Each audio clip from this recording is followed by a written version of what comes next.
Je vais enfin avouer mon affiliation sataniste dont je n'ai pas encore pu parler en public. Enfin, on va en parler. Parce qu'à la réunion des reptiliens, ils nous ont dit de pas trop en parler. Quoi. Je suis Pénélope Boeuf, fondatrice de l'agence La Toile, cette agence de communication qui fait passer votre entreprise de statut d'entreprise à marque. Et dans On tisse la toile, le podcast qui révèle la face cachée des invités que vous écoutez sur une plateforme d'écoute ou que vous regardez sur YouTube, j'ai l'immense plaisir de recevoir le grand, le magnifique, l'extraordinaire Oussama Ammar. Si vous êtes entrepreneur, évidemment, vous le connaissez au moins de nom, ou peut-être que vous avez la chance d'assister à une de ses conférences, et sinon, vous passez à côté d'un builder, d'un vrai entrepreneur qui monte des business from scratch et qui n'a pas peur de prendre des risques. Oussama, c'est aussi un storyteller hors pair de 37 ans qui a déjà investi et monté plein de business, dont The Family, l'incubateur To Be, entre 2013 et 2019. To Be. 2021. Oui, mais To Be. Ah, Un moins To Be entre 2019 et 2021, non? C'était toujours To Be. Bah, c'était l'incubateur où il fallait être, quoi. Ah, To Be, jusqu'en 2021, ouais. Il fallait aussi être en 2020. Ah, franchement, ah ouais, okay. Entre 2000, donc, c'est quand j'ai quitté qu'il fallait plus y être. 2021. Et qui a toujours des histoires incroyables à raconter. Oussama vit aujourd'hui à Dubaï, a plusieurs procès en cours dans plusieurs pays, alors même qu'il a beaucoup d'argent, il ne peut pas le dépenser car il est sous un freezing order. Sur un autre plan, Oussama est polyamoureux, il a donc plusieurs amoureuses. J'ai donc, messieurs, dames, en face de moi, un homme libre. C'est gentil. Oussama, bonjour. Bonjour. À quel point t'es libre? Je sais pas, ça se mesure comment la liberté? C'est toi qui me dis, ça veut dire quoi la liberté? Je sais pas. Non mais en tout cas, c'est très important pour moi de me sentir libre. Je sais pas si on est réellement libre, mais au moins d'avoir l'illusion d'être libre. Je travaille très dur à entretenir cette illusion dans ma vie. Et donc, j'ai l'impression que même sous les emmerdes, même sous tout ça, je garde la bonne humeur et j'arrive à être libre. Et ça veut dire quoi, libre? Je pense que libre, c'est avoir très peu de distance entre ton imagination et tes réalisations. Waouh! C'est ça, la vraie liberté. Donc, et avoir les moyens, quand même, de cette réalisation. De toute façon, la clé numéro 1 de la liberté, c'est l'argent. Hein, ça, c'est ça. Après, c'est vrai que... C'est pour ça que je dis que c'est la distance entre l'imagination et la réalisation, parce qu'il y a des gens qui se sentent libres de ne rien vouloir.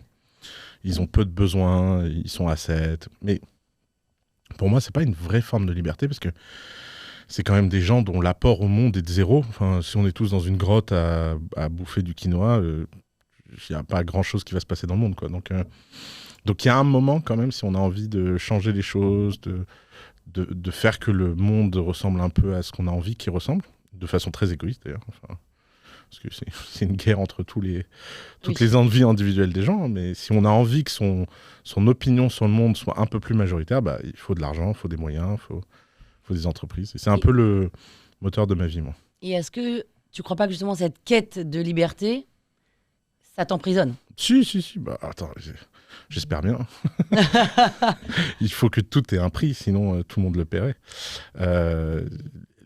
En fait, les gens aiment bien en philosophie imaginer qu'il y a des concepts absolus et finaux. D'accord. C'est que dans la vie, il y aurait des bonnes réponses. Il suffirait de les trouver. Et bam, on a résolu la vie. Mais la vie, elle est pleine de moments très mystérieux, en fait. Elle est pleine de plein de moments où la réponse, c'est qu'il n'y a pas de réponse, où la réponse est paradoxale, où la réponse, on espérait avoir quelque chose et on ne l'a pas. Moi, la première fois que j'ai compris ça, c'était quand j'étais en prépa avec tous mes copains viser les grandes écoles. Mmh. Et ils s'imaginaient qu'une fois qu'ils seraient dans une grande école, ils seraient heureux. Et puis là, ils sont dedans, et puis en fait, il n'y a rien qui a changé à l'intérieur. Et là commence la grande dépression du résultat. Et des fois, atteindre son résultat, c'est compliqué. Même toujours, non? Non. Une fois que tu as atteint, qu'est-ce que je sais pas, peut-être que dans One Piece, quand il trouvera le One Piece, il sera heureux. Enfin, on n'en sait rien, en fait. Il y aura une suite. Il y aura ou pas.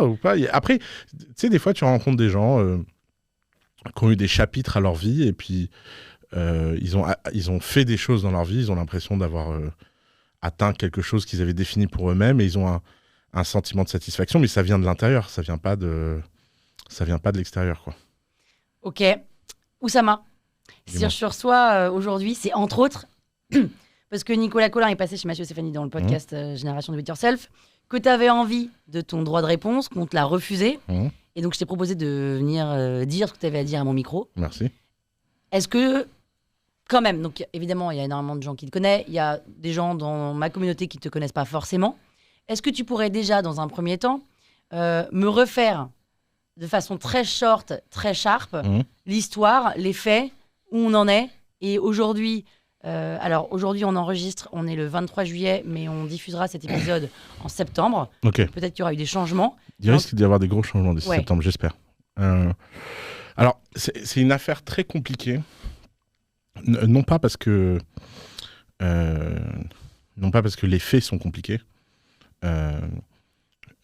mais plus parce qu'en fait, comme on n'arrive pas à être des deux côtés, comme on n'arrive pas à être d'accord sur les faits, on a envie d'enterrer l'autre partie, et donc la stratégie de Nicolas Collin, c'est quand même d'avoir beaucoup d'argent et beaucoup d'avocats, et donc faire beaucoup de procédures, parce que je pense qu'il sait que fondamentalement, sur le point dont il parle tout le temps, les fameux 3 millions, il n'est pas très à l'aise, et donc il a besoin de mettre tout ça dans beaucoup de choses. D'ailleurs, moi, mon premier argument quand les gens me disent « Ah, cette affaire, machin », je leur dis « Bon, si Nicolas Collin était sûr de lui, et qu'il pensait vraiment que j'avais volé 3 millions dans les caisses par une conspiration, parce que j'ai rencontré une femme qui m'a rendu folle, ou peu importe le nouveau storytelling qu'il y a dessous, et ben, ce serait d'abord, ça aurait eu lieu de façon cachée. Là, on parle quand même d'un virement qui part du compte de The Family à mon compte pour 1,9 million. Et c'est 3 ans plus tard qu'on se réveille et qu'on dit « Ah, ce virement, on n'avait pas le droit ». On parle d'un virement dont tout le monde était en copie. On parle d'un virement dont la directrice juridique de The Family, ma complice, c'est-à-dire que c'est quand même aller dans un podcast dire qu'une avocate dont l'intégrité et l'éthique est quand même très importante, qui est la seule employée qui a refusé justement d'aller dans leur sens et de témoigner, et qui donc subit leur violence, leur harcèlement. Il y a un côté genre, ils sont complices. Bon, elle en a rien tiré, c'est une complice un peu idiote. Hein, elle devait sans doute souvent sous le charme du gourou, etc. Et donc en fait, dans cette histoire, Nicolas, il a besoin de faire des procès au Caïmans, il a besoin de faire des procès en Angleterre, il a besoin de faire des procès en France, aux US. Donc on a des procès en France contre moi, des procès en France contre le domaine d'Ablon, parce que c'est l'obsession de Alice et Nicolas, des procès contre Christophe, qui n'a rien demandé, le pauvre, qui lutte contre un cancer et qui se tape toute la journée des avocats, des procès contre mes proches. Ils ont quand même eu l'élégance d'envoyer à ma fiancée une lettre le jour de son anniversaire de mise en demeure lui disant qu'elle était complice de blanchiment d'argent. En plus, le jour de son anniversaire, je trouve ça drôle. Et je me dis, il y a quand même un sens de la théâtralité dans tout ça. Bon, non, mais après, ça, c'est. Non. Il y a un bon ou un mauvais moment, jamais. Ça, je t'assure qu'il n'y a rien au hasard quand on parle de Nicolas Collin. Okay. Ça, vraiment, c'est pas un truc. Et d'ailleurs, je le sais, puisqu'il parle du fait que son anniversaire a lieu sur les. Je sais plus, on était aux Maldives, et que avec mon freezing holder, j'ai pas le droit d'aller aux Maldives, etc. Donc, très, très au courant. D'ailleurs, je sais qu'il regardera cette vidéo. Je l'embrasse. Je sais qu'il regarde 100% de mes stories, 100% de mes vidéos, 100% de mes podcasts. Que 100% de sa vie, c'est de justement payer des avocats. Et donc, tu vois, par exemple, cette histoire de mise en demeure, il envoie une mise en demeure pour faire pression sur mon entourage. Qui n'a rien demandé. Pour rigoler, je dis à ma compagne, mais t'as qu'à lui dire de faire la lettre en ukrainien parce que tu parles pas anglais, tu peux prétendre. Il a traduit en ukrainien. Et il fait tout ça avec l'argent des actionnaires de The Family. Donc, il y a un sujet fondamental en droit. Tous les actionnaires là, des SPV qui disent que je leur ai volé de l'argent, il faudrait qu'ils relisent les contrats qu'ils signent. Ils ont un contrat avec The Family, ils n'ont pas un contrat avec moi. Et ils sont victimes de The Family de la même façon que moi, je suis victime de The Family. C'est-à-dire qu'on parle quand même d'argent qui a été gagné par moi, par mes deals, par mon travail, et qui est utilisé de façon illimitée pour m'enterrer. Donc, de ce point de vue-là, tous ces actionnaires de SPV à qui on a raconté qu'ils étaient des victimes de ma malfaisance, ils devraient se souvenir que quand je dirigeais The Family, je créais de la valeur et je leur ai tous rapporté de l'argent. Et que maintenant, je leur en fais perdre, non pas parce que moi, mais parce que Alice et Nicolas préfèrent utiliser l'argent de The Family pour payer des avocats plutôt que les rembourser. On parle de millions d'euros dépensés en avocats, énorme. Des millions. Plutôt, on parle de milliers d'euros pour traduire une lettre en ukrainien pour harceler ma meuf. Plutôt que de dire, tiens, en tant qu'équipe, on a une responsabilité. Bon, peut-être qu'Oussama, il a fait n'importe quoi, mais on était co-dirigeant d'Oussama, on était directeur d'Oussama, on avait accès à toutes les informations auxquelles Oussama avait fait. Et donc, à minima, on pourrait reconnaître qu'on a failli dans notre devoir et dans notre responsabilité fiduciaire. Donc toi, tu dis quoi? Toi, tu dis que tout le monde était au courant. L'histoire, elle est très simple. The Family, on avait une gestion financière qu'on dirait chaotique pour la simple raison qu'on a levé très peu d'argent, on a poussé très fort, on a fait plein de deals et on a jonglé avec l'argent. Oui. Donc des fois, mon argent perso payait des choses de The Family, des fois, l'argent de The Family me remboursait de choses perso. Comme tout entrepreneur au démarrage. Ouais, mais là, c'est dans des échelles dingues pour une raison simple, c'est qu'on était très, très agressif en termes de croissance, etc. Et il y a un moment, moi, je veux partir de The Family. Alors, ils ont dit qu'ils m'avaient viré, machin. Okay, je veux bien y croire. Ils n'ont pas fait un seul deal depuis que je suis parti. Donc, ils peuvent dire qu'ils sont à mon niveau de compétence. Mais s'ils avaient mon niveau de compétence, ils auraient fait des deals, remboursé les gens et ils m'auraient attaqué en justice avec l'argent qu'ils ont gagné. Ils n'en sont pas capables. Et je sais pourquoi ils n'en sont pas capables. Parce que notre association avait du sens ensemble. Vous étiez complémentaires. On était complémentaires. J'aurais jamais pu faire The Family sans eux. Bien sûr. Mais eux, ils n'auraient jamais pu faire The Family sans moi. Et le fait qu'ils puissent aller raconter cette histoire, que The Family aurait été plus successful sans moi, je me dis que là, c'est une thérapie dont ils ont besoin. C'est plus du juridique, c'est plus du tout ça. Donc ça va vite. Il y a un sujet d'argent. Moi, on m'a dit, faut rembourser cet argent. J'ai dit, pourquoi pas, mais sans multiples. Parce que cet argent, il devait être utilisé pour acheter des SPV. Je n'ai pas acheté les SPV. Je leur ai dit qu'il fallait rembourser cet argent aux gens. Ils m'ont dit non, on va leur donner un multiple. Je dis pas de problème. J'ai fait 76 SPV qui ont bien marché. Il y en a 3 qui n'ont pas marché. On paye tous collectivement. Ah non, c'est toi qui as raté le SPV. Oui, mais c'est moi qui ai reçu les 76 autres. Et moi, c'est ça ma blessure fondamentale. Ma blessure fondamentale, c'est que pendant 10 ans, quand tout marchait bien, quand tout allait bien, quand je poussais à bout, quand je faisais le deal Captain Train et je faisais gagner de l'argent de famille, que ça faisait hurler tous les actionnaires, Alice et Nicolas étaient derrière moi pour me défendre. Le jour où je leur fais perdre de l'argent, ce n'est plus eux, c'est moi qui dois payer. Et c'est plus The Family.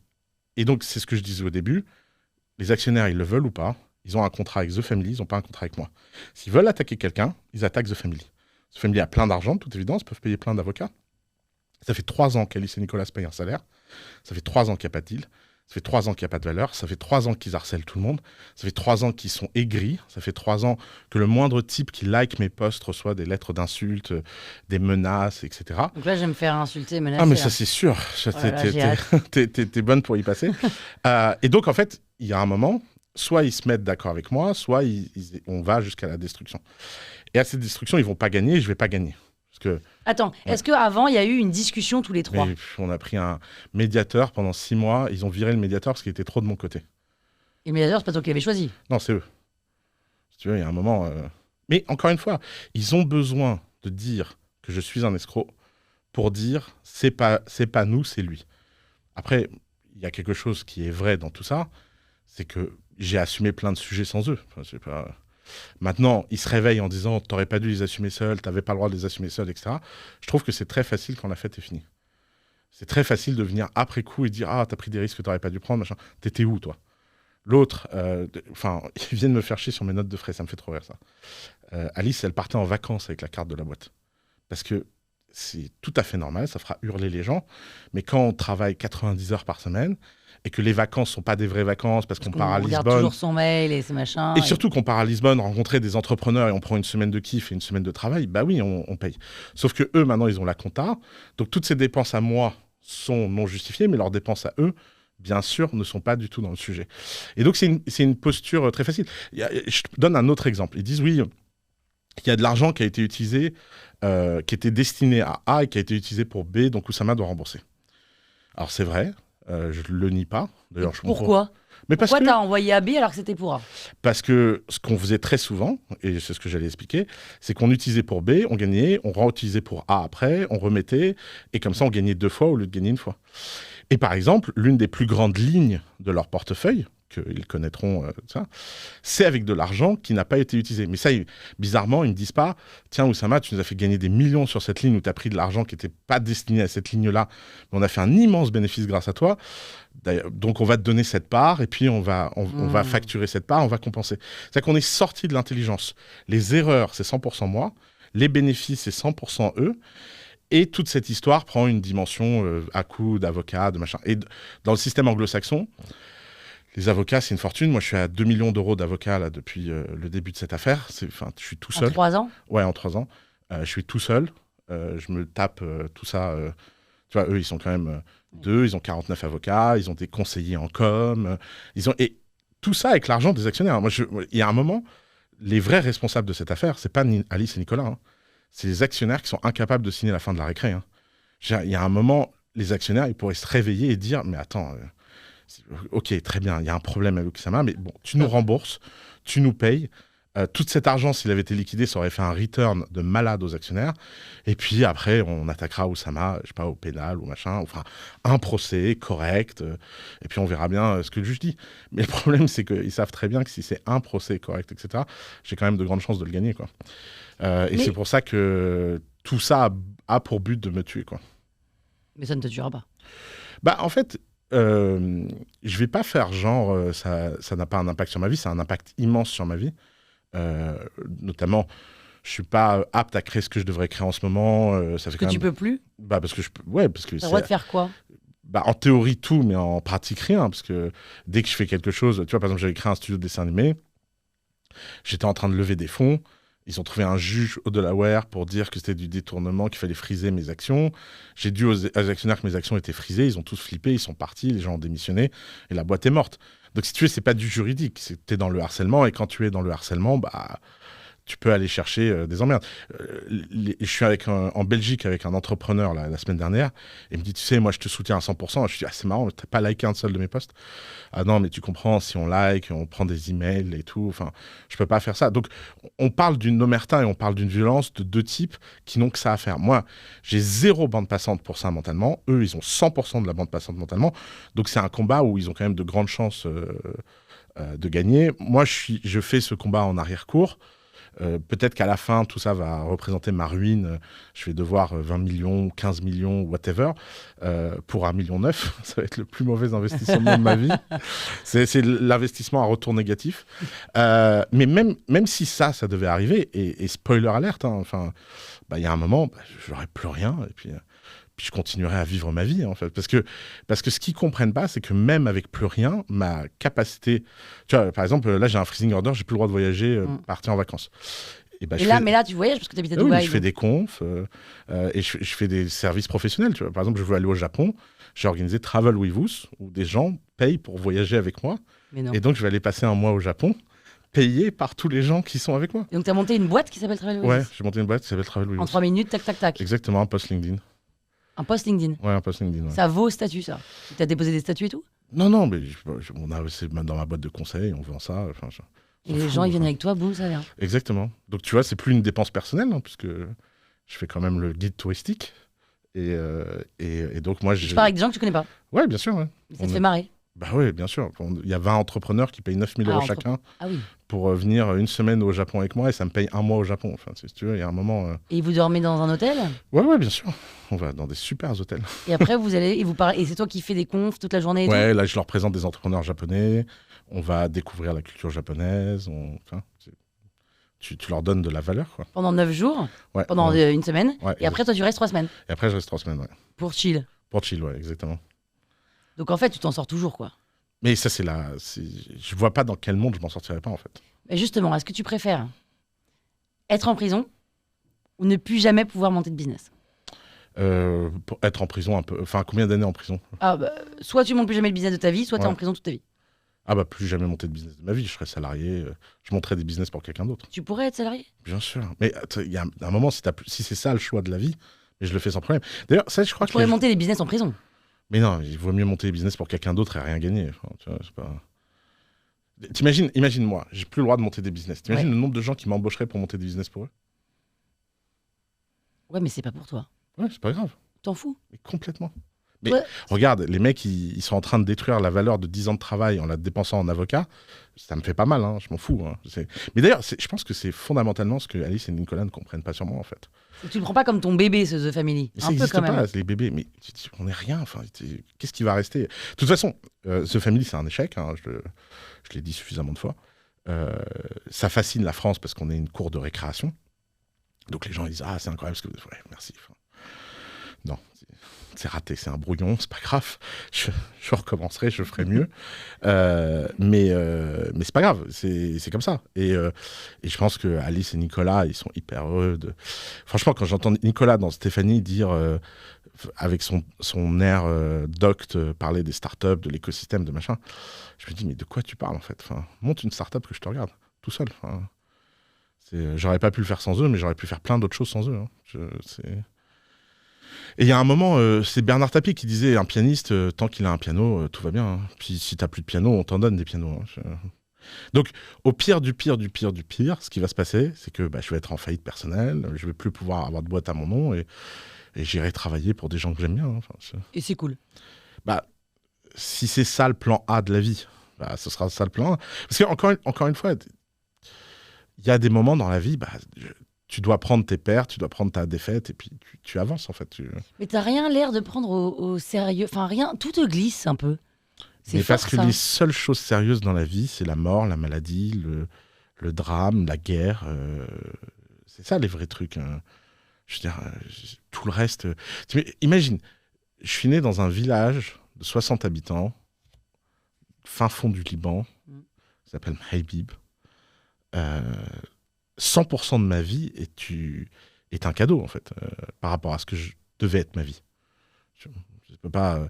Déjà, si ma vie s'arrêtait là maintenant et que j'ai plus le droit de rien faire et tout, et je dois attendre, tu vois, je sais pas, en lisant des livres et en étant RSA, en regardant des films dans des ciné-clubs... ce sera déjà... oui, c'est moins cher. Ce sera... Tu vois, ok, c'est pas... j'aurais voulu mieux, je pense que j'aurais pu mieux, mais si ça devait arriver là, ça arrivera là, c'est pas grave. Et maintenant, je pense encore une fois, je pense que tu peux pas vraiment empêcher quelqu'un. Tu peux l'interdire de gestion, tu peux lui interdire d'avoir des trucs à son nom parce que sinon tu les saisis. Tu peux lui prendre sa maison, tu vois. Ils veulent prendre mon manoir en Normandie. C'est assez drôle, c'est que moi je leur ai proposé un deal. J'aurais dit, écoutez, vous prenez mon manoir, vous prenez tout et vous me laissez tranquille. Non, on veut plus. Mais vous voulez quoi? Ouais, on veut que tu dises plus jamais que tu as créé The Family. Ah, ça va être dur de le... Mais donc concrètement, ça veut dire quoi? Ça veut dire que vous trois, vous faisiez un peu des magouilles, vous étiez tous au courant. C'est ça le fond du truc? Il n'y a pas de magouilles, c'est même pas des magouilles. C'est la gestion classique d'une boîte qui manque de cash. Faut arrêter. Tu reçois de l'argent pour faire un investissement A, tu fais un investissement B avec, parce que tu sais que A, c'est plus tard. C'est de la gestion de trésor. Et puis plus tard, tu prends B, tu fais A. Et cette machine, tant qu'elle marche, tout le monde trouve ça génial. Et le jour où il y a un accro, tu vois, c'est normal. Les gens ils disent, ah, mais attends, mais moi, ça devrait être spécial, mon argent. Mais non, écoute. Et de toute façon, l'accro, il a lieu simplement parce que Alice et Nicolas sont pas entrepreneurs.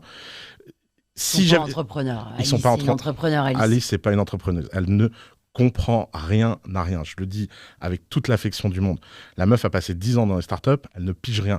100% des gens qui sont dans The Family, qui sont honnêtes, disent qu'Alice, elle a une force humaine, c'est une rassembleuse, elle met les gens ensemble et tout, mais elle ne panne rien.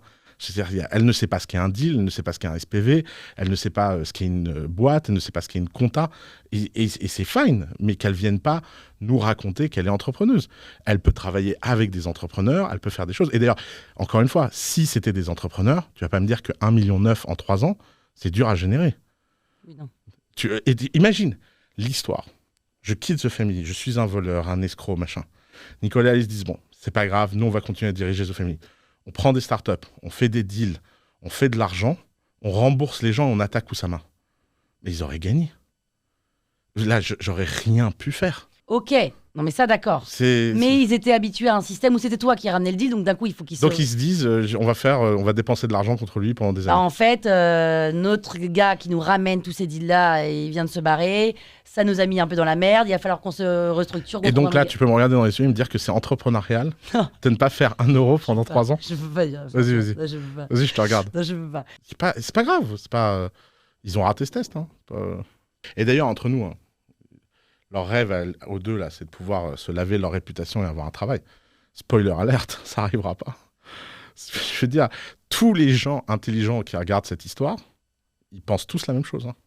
C'est-à-dire ils se disent c'est du grand gâchis. Des deux côtés. C'est du grand gâchis, oui. C'est certain. Personne se dit, putain, Nicolas Collin, quel homme d'aller en justice comme ça sur la place publique. Dès que c'est la guerre et ça, c'est jamais bien. C'est pas... Et vous étiez copains? Bien sûr. T'es triste? Moi, ils m'ont trahi, donc maintenant, ils n'existent plus. Mais est-ce qu'eux, ils n'ont pas l'impression que tu les as trahis? Ah si, bah, j'espère bien. Mais c'est pour ça que j'aimerais bien que j'explique plus pour eux et qu'ils me lâchent l'affaire. Enfin, tu sais, il y a un moment, ils pourraient se dire, on parle plus jamais de notre vie à ce connard. Il vit sa vie, on vit notre vie, et tant mieux.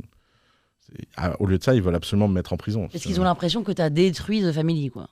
Ouais, bah ça, c'est dans leur tête. Hein. Enfin, je veux dire, ils disent partout qu'avec la réputation que j'ai, ils peuvent plus faire de deals. Moi, j'en fais des deals. Donc, Alors, quel genre de deal tu fais? Tout. J'en avais tellement. Stéphanie, j'en ai eu marre de l'entendre dire que vous pouvez plus prendre de start-up à cause de moi et tout. J'ai posté un post LinkedIn proposant à des gens de me donner de l'equity gratuit pour voir si le modèle marche toujours. J'ai eu 200 candidatures. Donc, faut arrêter. Enfin, je veux dire, il y a un moment, les gens sont quand même pas cons. On leur offre de la valeur. Moi, j'ai fait des vidéos YouTube. Ils ont effacé toutes les vidéos YouTube. C'est un crime. J'avais une boîte qui vendait des formations qui s'appelle Coup d'État avec ma gueule.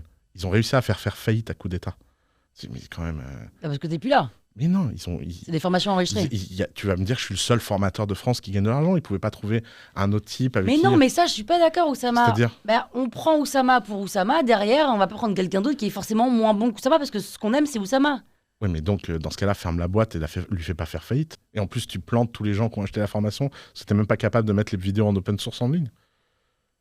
Non, mais le côté. Si quand on va chercher Oussama, on va chercher Oussama. On peut pas remplacer Oussama. D'accord. Voilà. Bah, tu mets toutes mes vidéos gratuitement en ligne, tu fais un cadeau à la communauté. Bah, t'as fait faillite avec la boîte, de quoi tu me parles?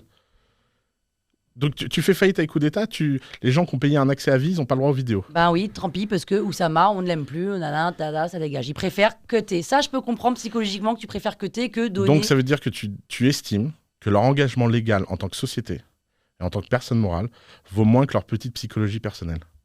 Non, mais c'est honteux légalement, point. Enfin, vu qu'on est dans le sujet du légal, du machin, des trucs, mettons-le face à leur contradiction légale. Ils ont un problème de responsabilité fiduciaire, ils ne représentent plus les actionnaires de The Family.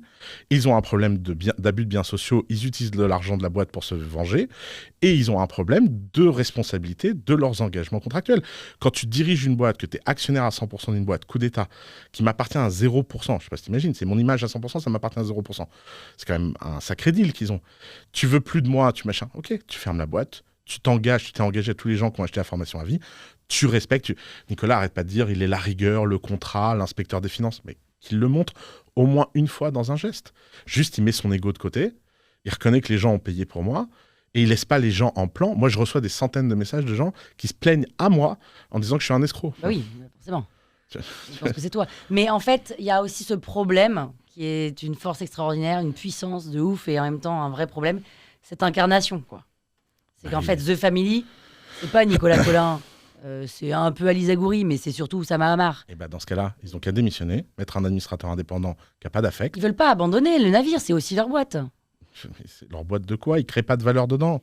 Ok, mais pendant 10 ans, ils en ont créé. Donc ils veulent pas abandonner ça comme ça. D'accord, et alors? Ils resteraient actionnaires. Tu vas pas me dire que s'ils avaient mis des gens qui créaient de la valeur pour eux en tant qu'actionnaires et pour les autres actionnaires, ils n'auraient pas pris une meilleure décision d'entrepreneur. Il y a un moment, tu es dirigeant de boîte, tu as une responsabilité fiduciaire. C'est vrai. D'accord? Donc tu dis, moi, je suis trop émotif, je suis trahi, je suis blessé, c'est plus comme avant, etc. Bon, très bien. Pourquoi je prends 30 000 € par mois de salaire? Pourquoi? C'est 3 ans, 30 000 € par mois chacun de salaire pour payer des avocats? C'est bien 30 000 € par mois. Tu vas me dire, c'est pas... Il y a un moment, c'est débile comme histoire. Donc tu peux pas...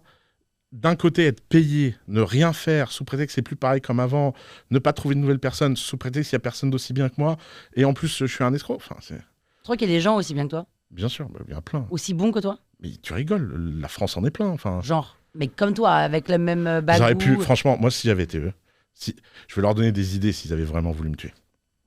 Moi, j'aurais fait le truc en 3 temps. 1, j'aurais pas communiqué à la presse. C'est une petite leçon de comment tu tues quelqu'un pour de vrai.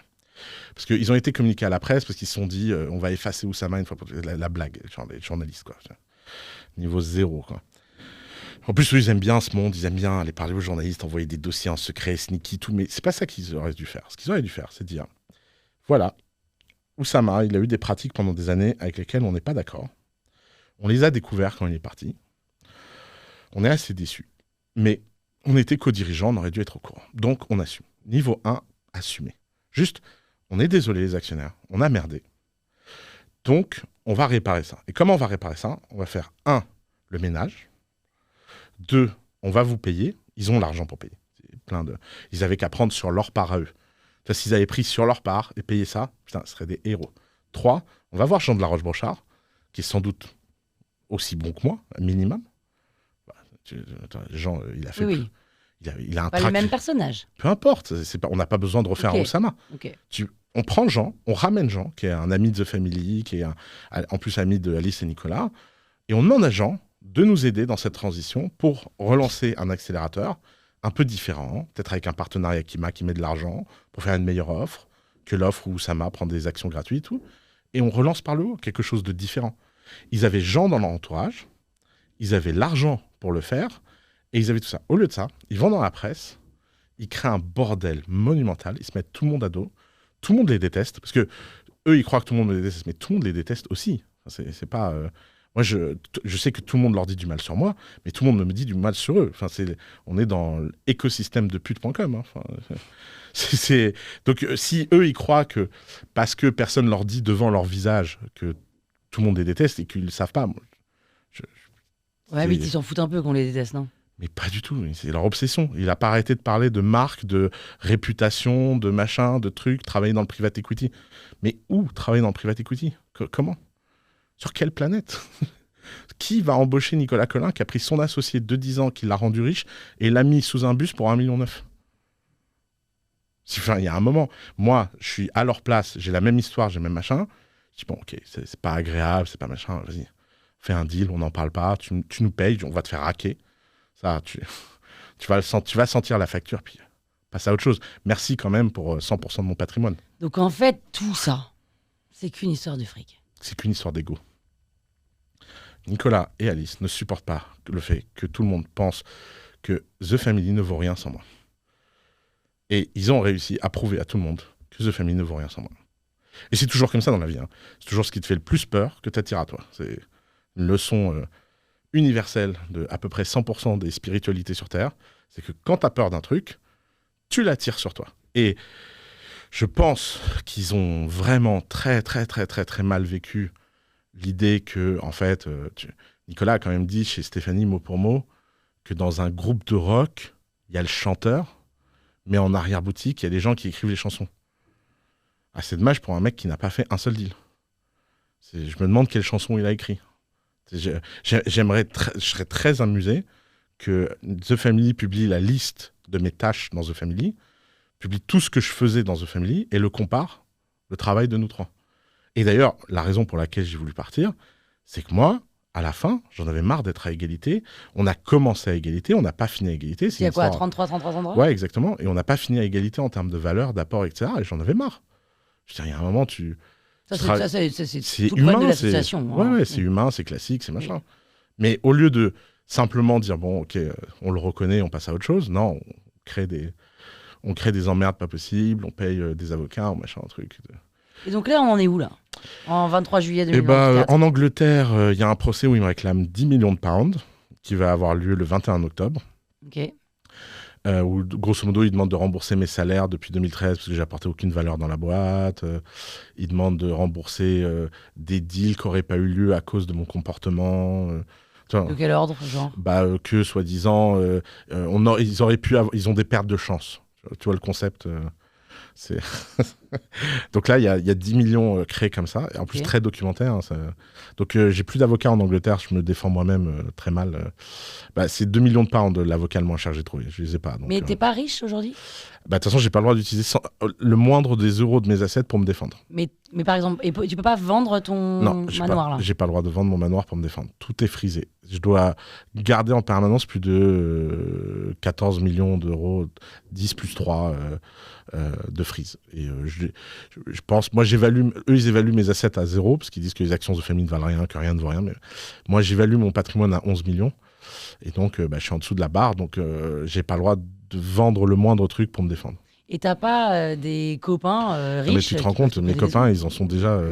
Yomi m'a déjà donné 1 million d'euros, Alec m'a déjà donné 500 000. Il y a un moment, tu peux pas non plus je vais pas ruiner tout le monde autour de moi en plus d'aller au fond, quoi. Et tu peux pas dire, ok, je vous paye vos 10 millions de pounds, basta? Si, j'ai proposé, ils ont refusé. Je leur ai proposé de leur donner 100% de mes actifs. Ils ont dit non, tes actifs ne valent rien. Le manoir ne vaut rien, machin. Pourquoi tu fais tout ça alors? pour t'enterrer. Donc il y a un moment. Donc non, il n'y a pas de. Tu as 10 millions de pounds là, en octobre. Ouais, donc ça. Ensuite, Caïman, il y a une réponse j'ai été condamné à 7 millions. Nicolas a dit qu'il n'y avait pas d'appel possible. Faux. Il y en a un qui a été fait. Il n'a pas de bol, il a reçu la lettre de l'appel le lendemain de l'épisode publié. Ça, c'est les aléas du truc. Donc il devrait y avoir une réponse. Je pense que quand l'épisode sera sorti en septembre, il y a 2 cas. Soit j'ai gagné, et c'est une catastrophe pour eux. Parce que le procès des dommages et intérêts que je vais aller chercher au Caïman, et notamment en perso, il va se mesurer en millions d'euros pour Alice et Nicolas. En dizaines de millions. Peut-être pas dizaines de millions, mais en millions. Je pense qu'on sera pas loin des 10 millions d'euros. Et ça va être très drôle. Sur leur personnel. Sur leur personnel, plus de family. Donc là, et puis on va aller tout chercher. Enfin, t'imagines, entre le freezing order, le machin, la condamnation de 7 millions, dont ils ont fait la promo partout, en disant qu'elle était finale, qu'on pouvait pas faire appel, que les juges ont décidé, que c'était évident, que je suis coupable. Si après avoir dit tout ça, je suis ramené à 0 et la décision est annulée, ouf. Alors là, je donne pas cher de leur peau. À l'inverse, si là, je gagne pas, je donne pas cher de la mienne.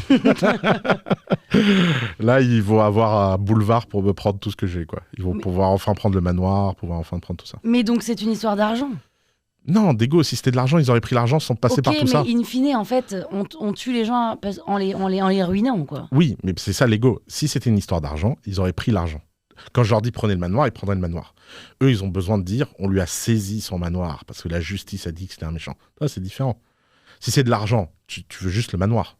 Oui, on veut l'écraser. Si c'est de l'ego, tu veux dire que la justice a dit que c'était la fin du monde et qu'il fallait lui prendre. Ok, donc on est là en septembre, malheureusement en juillet, mais ça passe en septembre. On ne sait pas si tu as gagné ou pas. Imagine, tu as perdu. Et ben si j'ai perdu, il va falloir que je paye tout ça. On va commencer à se battre. Donc là, va commencer un nouveau débat. C'est combien vaut quoi ? Parce que je vais être condamné donc à payer 17 millions, on va dire. Ouais. Et donc là, eux, ils vont dire on lui a saisi tout et ça vaut 1 million. Non, mais par exemple, tu vois, puis moi, je vais dire, maintenant, ils ont saisi tout et ça vaut 50. Donc, ils m'en doivent. Donc, c'est reparti. Et là, on repart pour un nouveau cycle de fracassage de gueule sur la valeur de mes assets.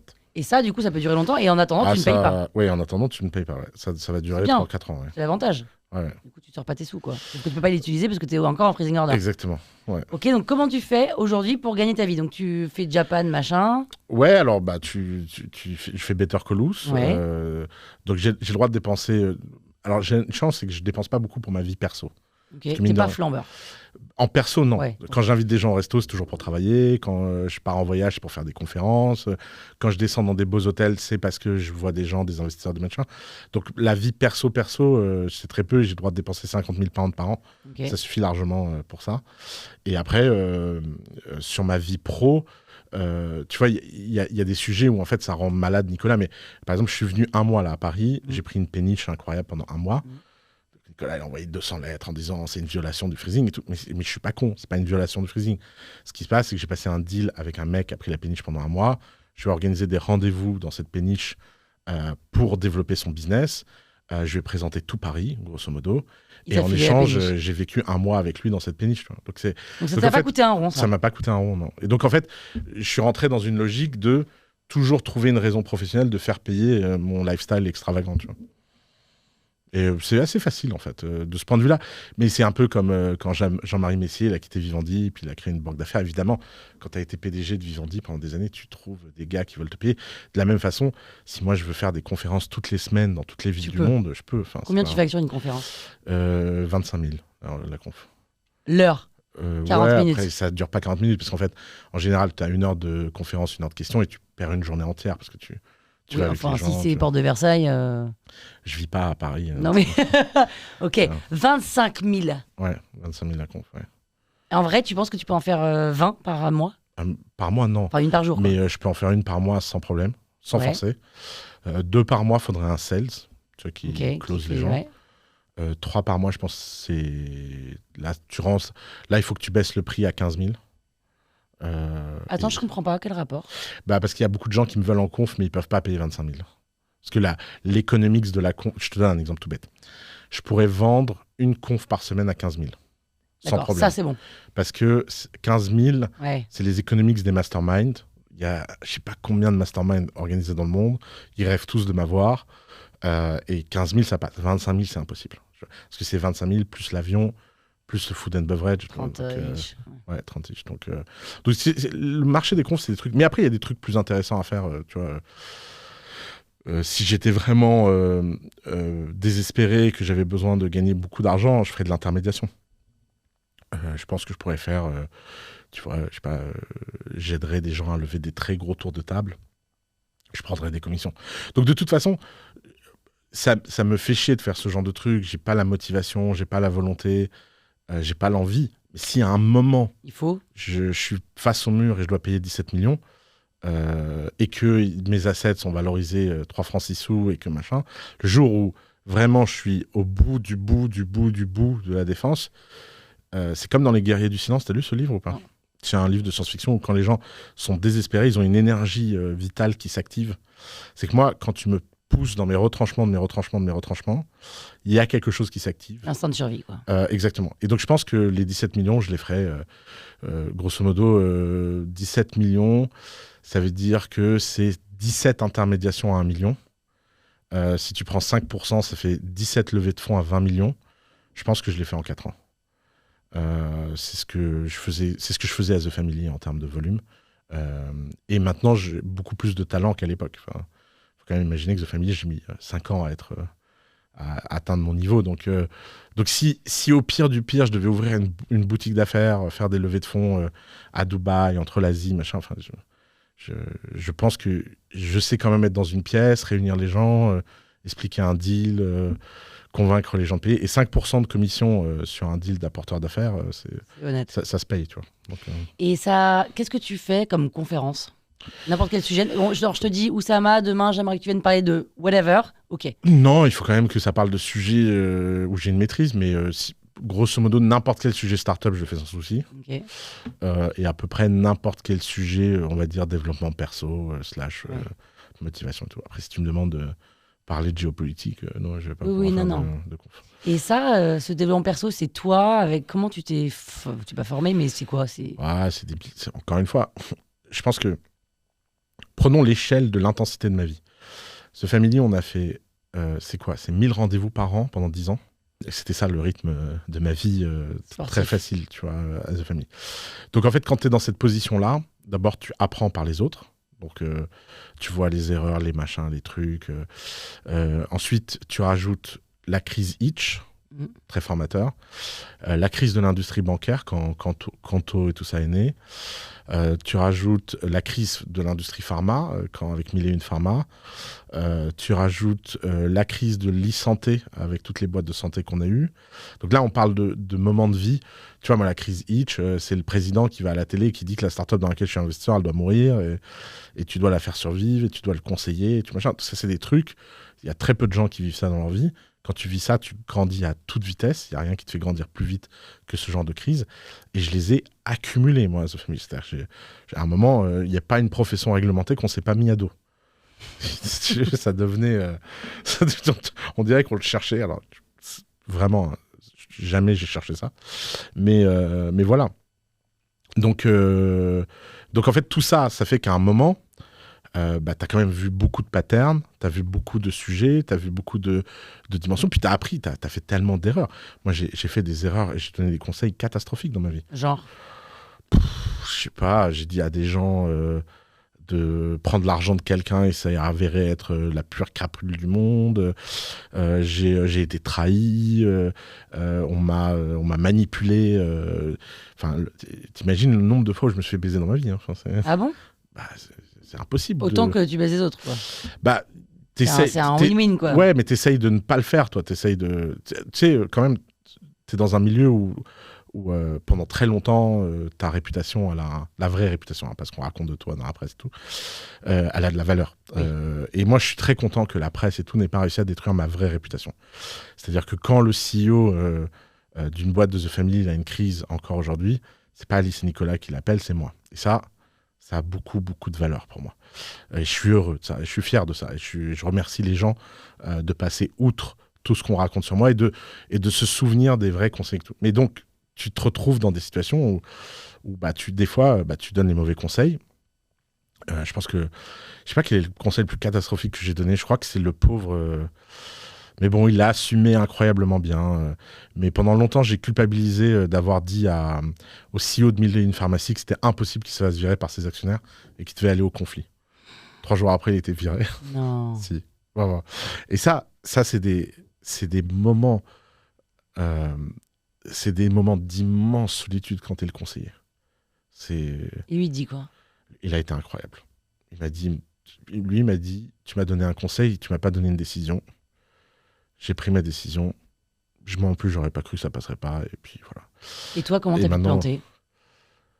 Parce que mauvais jugement sur la folie des actionnaires français. C'est-à-dire que moi, très rationnel, qui me dit, ils ont tout à y perdre, c'est perdant-perdant. Ils vont ravaler leur ego et ils vont pas le virer et il va gagner par le haut. Mais quelle blague! Eh ben non, ils l'ont massacré, tu vois. Et ça c'est très drôle. Enfin, c'est très drôle. Tu dis, et là tu prends une vraie leçon de nature humaine. Moi, j'ai au tout début de The Family, je me souviens d'un entrepreneur qui lève, donc l'histoire, il lève de l'argent avec un milliardaire anglais assez connu. Premier deal un peu de ce genre-là, le mec met 300 000 euros dans la boîte. 4 semaines après l'investissement de ce type, en plus à l'époque, on est en 2013, il n'y a pas tant d'investissement que ça, l'écosystème il n'a pas encore démarré, 300 000 euros c'est beaucoup d'argent. Et 4 semaines après, il se rend compte que le CTO qu'il a n'est pas le bon CTO. C'est-à-dire n'est pas le bon. Il n'est pas à la hauteur, il ne fait pas l'affaire. Donc il décide de le virer. Le type demande 50 000 euros d'indemnité. Le mec vient en rendez-vous avec moi et il me dit, voilà, je suis hyper embarrassé parce que le mec il nous a versé l'argent il y a 3 semaines et je vais lui expliquer que j'utilise 50 000 euros en frais de licenciement d'un mec, tu vois, mais sinon, de toute façon, ça va être une tannée, il va nous faire un prud'homme, machin. Et moi, je lui dis dans le rendez-vous, mais tu rigoles, 50 000, c'est rien. C'est bravo d'avoir négocié un tel deal. Pourquoi? Parce que moi, j'ai la perspective française. Je sais ce que c'est une tannée de prud'homme, de machin. Bien sûr, 50 000, c'est rien. Ouais, mais un Anglais, tu vires les gens dans la minute gratuitement.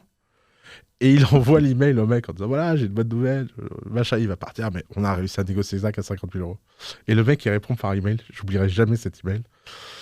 So you are losing my money, avec un M majuscule, c'est Y majuscule. To pay for your mistake, et Y-O-U-R majuscule. You are really dumb. Tu vois. Et là, le mec, il m'a fait, mais tu m'avais dit que ça allait être génial. Et tout. Et en fait, tu peux pas avoir raison. Et t'apprends. Donc ça, par exemple, tu te dis, la prochaine fois que t'as un mec anglo-saxon dans une boîte, tu lui fais un petit cours de France. Voilà. Local, culture. J'étais devenu hyper, à raconter des histoires en amont du deal pour que les gens, ils savent. Comme ça, tu vois, si le mec, on lui avait raconté, tu sais, il y a des mecs, ils ont dépensé 400 000 euros prud'homme pour virer un mec. Quand il reçoit l'email 50 000, il dit, waouh. Very good job, tu vois. Parce qu'il aura été préparé en amont. Mais ça, comment tu peux imaginer ça avant de le vivre pour la première fois? Donc en fait, tout ça, c'est que de l'expérience, quoi. C'est à force de... C'est beaucoup d'expérience, ouais. Et aujourd'hui, tu fais des formations, tu vends des formations pour devenir riche en 8 semaines. Oui, bien sûr. Vas-y, trouve-moi où j'ai dit ça. C'est écrit sur un article que j'ai regardé tout à l'heure. Ah, un article de quoi? Attends, je peux te retrouver. Vas-y. Oussama vend des formations pour devenir riche en 8 semaines. Vas-y, dis-moi la source de l'article. Alors attends, j'arrive. On rigole un peu. Je crois que c'est Connard de Libération. Non. Attends, devenir riche en 8 semaines. Attends, putain. 8 étapes pour devenir millionnaire en 2024. Attends, est-ce que c'est toi ça? Non, c'est pas toi. Devenir riche en 8 semaines. Oussama propose une formation. Le Figaro étudiant. Figaro étudiant. Ouais. Merci pour ta source. Donc tu pourras aller sur notre site internet et voir qu'on ne dit jamais ça. Et vraiment, la presse n'a que mon mépris. C'est-à-dire qu'on ne dit ça nulle part. Et que ta formation est très chère. Une formation chère pour devenir riche vite. Dans l'article, ils disent que la formation coûte 8 000 euros. 5 000 euros, ok. La formation coûte 680 euros, c'est sur le site. Pourquoi ils disent ça? Parce que dans le webinaire, on dit cette formation a une valeur de 5 000 euros, mais on vous la vend 190. Le mec, il écoute à moitié. Il entend ça. Ça 5 000 euros, pas d'intérêt, ça 8 semaines, les escrocs, machin. Et donc, avec 680 euros, t'apprends quoi à qui? C'est 120 heures de vidéo. Ouais. Préenregistré. Préenregistré, bien sûr, qui t'apprennent, grosso modo, l'état d'esprit entrepreneurial, qu'est-ce que ça veut dire être entrepreneur, comment il faut se comporter quand on est entrepreneur, à quoi il faut penser quand on est entrepreneur. Donc, gros mindset. Ensuite, énormément de vidéos pratiques sur comment utiliser l'IA étape par étape, comment trouver une idée en IA, comment développer ton business en IA, comment trouver tes premiers clients grâce à l'IA, comment faire du marketing grâce à l'IA. Tu vois, genre, là, on rentre dans le dur IA. Dans le dur IA. Et ensuite, pour les gens qui ont survécu ou qui ont regardé tout ça, parce qu'il n'y en a pas beaucoup. C'est quoi le taux de complétion? En fait, grosso modo, sur quelqu'un qui achète la formation, tu dois avoir la moitié qui la regarde, la moitié qui la regarde pas. Ouais, oui. Et sur la moitié qui regarde, tu dois avoir 20% de cette moitié qui va jusqu'au bout. Et eux, ils ont comme par hasard des résultats de fou. Hein. Je sais pas. Et tu leur as fait gagner des... Enfin, c'est ça qui est drôle, c'est que c'est quoi la valeur d'une formation? Si je te fais gagner des centaines d'heures sur Google, tu aurais pu trouver toute l'info par toi, mais je te fais gagner des centaines d'heures. Tu regardes 100 heures de vidéo, tu as toute l'info organisée par un mec qui a de l'expérience, avec du storytelling, dans le bon sens. Tu me donnes 690 € pour ça. Il faut être vraiment français pour dire que c'est une arnaque. Hein. Ça, c'est un truc de francophone. Maintenant, les mecs, ils écrivent des articles comme ça. Attends, et à la fin? Et alors, à la fin, tu as des vidéos plus genre comment scaler sa boîte. C'est ce que moi, j'appelle faire rêver en avance. Je crois beaucoup au fait qu'une bonne formation...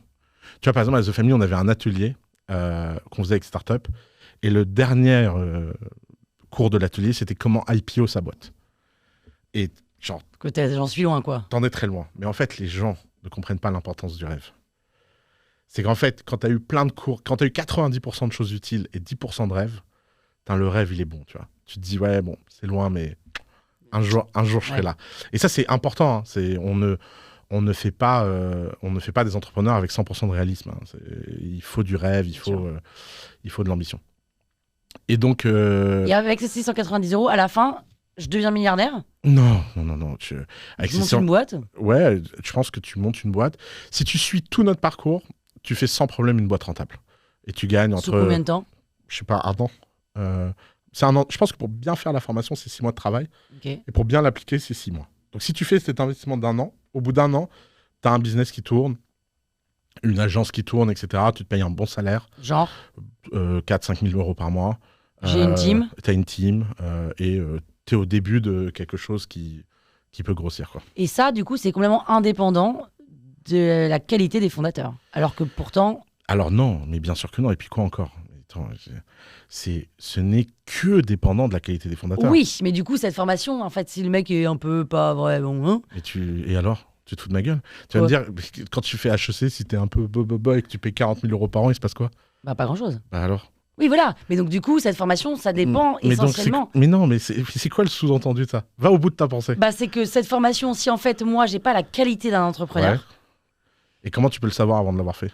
Moi, le nombre de gens à The Family que j'ai vu, je me suis dit, mais jamais ce type, il va nous faire une boîte. Genre. Ouais. Et tu peux pas t'en empêcher. Genre, t'as beau... Moi, j'avais une règle, j'appelais ça béni oui-oui. C'est un mec qui vient, tu lui dis qu'il est génial, qu'il est incroyable, que c'est formidable. Parce que tu sais pas. Et il y a des gens, ils te donnent vraiment aucune envie de faire ça. Ouais. Genre, à la fin du rendez-vous, t'es en mode putain, mais désespéré. Et bon, je vais pas dire son nom, mais j'ai un bah si c'est positif. Ouais, mais c'est comme si c'était pas positif au début. Mais disons qu'une des unicornes parisiennes, les gens trouveront facilement, qui était à The Family, premier rendez-vous, je sors du rendez-vous, et je me souviens, Jean, il me dit, ils sont incroyables. Et moi, je lui dis, mais frère, le mec, il a pas dit un mot. T'as parlé pendant tout le rendez-vous. C'est Conto et c'est The Family? Non, c'était pas Conto, c'était bien avant. C'était une des premières boîtes. Et Jean, il me dit, non, mais c'est incroyable. Ouais, je lui dis, ils ont pas dit un mot, t'as parlé pendant tout le rendez-vous. Il me dit, machin. Et Jean l'envoie à un VC assez connu. Le mec qui sort du rendez-vous. Et le VC m'appelle, il me dit, ouais, Jean, il m'a envoyé un deal, là. Je crois que c'est le pire rendez-vous que j'ai fait de ma vie. Le mec, il était nul. Je pose des questions, il répond pas. Machin, bon, c'est vrai que la démo produit, elle est impressionnante, mais... Et ouais, je lui dis, ouais, je sais, j'ai la même histoire. Jean, il m'a amené en rendez-vous, et je sais pas... Puis après, Jean, il appelle le mec, il lui retourne la tête, il fait l'investissement. Bah, c'est une boîte qui vaut 1,9 milliard aujourd'hui, tu vois. Parce que c'est des ingénieurs? Non, parce que les mecs, ils ont appris. Et en fait, Jean, il avait vu quelque chose que nous, on n'avait pas vu. Et ça fait jamais l'unanimité. Et cette idée que, en fait, avant que les mecs fassent leur formation, tu peux savoir ce qu'ils vont faire, c'est zéro. L'entrepreneuriat, Le nombre de gens que tu penses qui vont faire quelque chose et qui font rien, il y en a plein. Le nombre de gens que tu penses qui vont rien faire, qui vont faire, il y en a plein. Le nombre de gens que tu penses qu'ils vont faire et ils font, il y en a plein. Et le nombre de gens que tu penses qu'ils vont jamais rien faire et effectivement, ils font jamais, il y en a plein aussi. Et c'est pour ça qu'il faut arrêter. Je veux dire, les gens, c'est pas des victimes. Ils ont 690 € à dépenser. Ils rêvent, ils voient une vidéo qui leur donne envie, un webinaire qui est vendeur, qui leur dit « Vous pouvez changer de vie, vous pouvez le faire. » Bien sûr, vous pouvez le faire. Et ils achètent. Et ils regardent jamais la première vidéo. Bon, bah, voilà. Au moins, quand un an après, ils se disent « Ah, il faudrait que je sois entrepreneur », eh ben, on leur aura fait un cadeau avec ces 690 €. Parce qu'ils se souviendront qu'ils ont acheté une formation, qu'ils n'ont même pas été capables de regarder la première vidéo. Et que voilà, tu vois. Et rien que ça les vaut les 690. Et si tu dois vendre à tous ces gens-là pour le top 1% de gens que tu n'as pas prévu, et que eux nous font des pépites, mais tous les jours, je fais du marketing. Et ce truc français de « ne vendez pas du rêve, ne soyez pas… » Alors déjà, on dit jamais à personne qu'ils vont devenir riches en 8 semaines. Les journalistes, c'est d'une malhonnêteté de dire des trucs pareils. Pourquoi ? Parce qu'on dit on est riche parce qu'on connaît des gens riches qui ont fait cette formation. Oui, c'est factuel. On est riche, on connaît des gens riches qui ont fait cette formation. Et oui, on vend du rêve parce que si on faisait un webinaire en disant c'est dur, ça va pas être facile, c'est pas pour tout le monde. Si, mais même moi, j'aurais pété un câble. Moi, quand j'étais petit, j'ai eu la chance d'écouter Steve Jobs plutôt que je sais pas qui en France donnait des cours d'entrepreneuriat. Le seul mec qui nous a fait rêver en France sur l'entrepreneuriat, pour de vrai, c'est Bernard Tapie, qui s'est fait défoncer par tout le monde. Mais lui, il avait un truc incroyable. Il disait, vas-y, si t'as envie, tu peux, quoi. Et moi, je me souviens, quand j'étais enfant, ça vibrait dans moi, ça. Si Tapie était venu nous voir, il disait, bon, alors les gars, moi, ça a marché pour moi, mais ça marchera jamais, parce que le déterminisme social, l'envie… Putain, mais… De toute façon, tous ces gens-là du réalisme, qui savent se faire foutre, enfin… Je veux dire, il y a un moment, on n'a pas besoin d'eux. On n'a pas besoin de leur pessimisme, on n'a pas besoin de leur haine, on n'a pas besoin de leur moquerie, on n'a pas besoin de… Et en plus, ils se sentent intelligents parce qu'ils ont l'esprit critique. L'une des grandes maladies de ce pays, c'est l'esprit critique. Oui. C'est genre, oui, non mais moi, je vaux mieux que ça. Tu vaux rien, tu ne fais rien.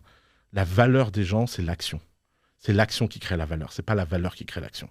Et cette idée qu'il y a des gens brillants, le nombre de fois où en France, tu vois des mecs sortis de grande école et tout, ils viennent à The Family et ils te disent des trucs, mais tu te dis, mais qu'est-ce que vous avez appris dans vos écoles ? Ah oui, mais bon, dans ces écoles élitistes, on leur dit vous êtes les meilleurs, vous êtes les meilleurs, vous êtes les meilleurs, alors qu'ils n'ont rien fait, mais qu'ils sont à HEC. Quoi. Exactement. Et d'ailleurs, tous les HEC, polytechniciens, etc., qui ont fait un truc dans The Family, ils avaient une caractéristique commune, ce qui est très simple. Ah oui ? Ouais, ils regardaient nos vidéos, ils regardaient Coup d'État, ils trouvaient ça incroyable.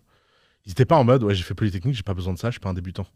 Ils disaient au contraire, putain, j'ai fait Polytechnique, c'était hyper intéressant pour les maths, j'ai appris plein de choses intellectuellement, mais là, on parle d'un sujet dont on parlait jamais là-bas, j'ai besoin de quelqu'un qui m'apprenne. Et ça, c'est la caractéristique des gens intelligents, c'est l'humilité. La vraie humilité, d'ailleurs. Pourquoi tu vis à Dubaï et pas à New York ? Écoute, Dubaï, c'est 100 fois mieux que New York. New York, c'est que je connais bien, hein, c'est quand même un sacré clapier.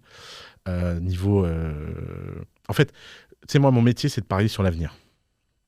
Je pense que j'ai fait le bon pari. Oui, d'accord. Ouais, je pense que j'ai fait le bon pari.